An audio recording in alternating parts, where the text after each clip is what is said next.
அப்ப தம்பி, கால் ரொம்ப வலிக்குது சாமி, அந்த கார் எடுத்துட்டு வாயா, ஹாஸ்பிட்டல் போலாம். நம்ம கிட்ட ஏழுமா காரு? எங்க இருந்து இருக்கும்? வரும்போது உன் பொண்டாட்டி ஏதாவது வரதட்சணையா கொண்டு வந்திருந்தாதானே இருக்கும். ஓசில லவ் மேரேஜ் பண்ணிட்டு வந்துட்டான், அப்புறம் எப்படி இருப்பீங்க? ஐயோ, 20 பவுன் கொடிய காணாங்க, கொடிய காணாங்க, தாலி கொடிய காணாங்க. தேடுங்க தேடுங்க தேடுங்க. அட தேடுடா, எங்க போச்சுன்னு தெரியல. தேடுடா தேடுடா. ஆமா, உங்ககிட்ட 20 பவுன்ல தாலி கொடியா இல்லையே.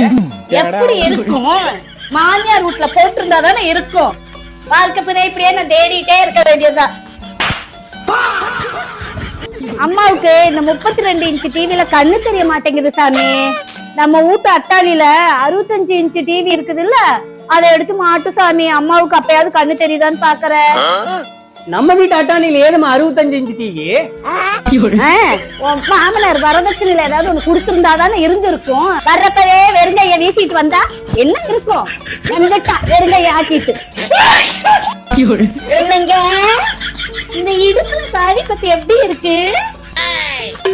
இதுக்கு சாரி கட்டா அப்படி எனக்கு ஒண்ணும் தெரியலையாமா.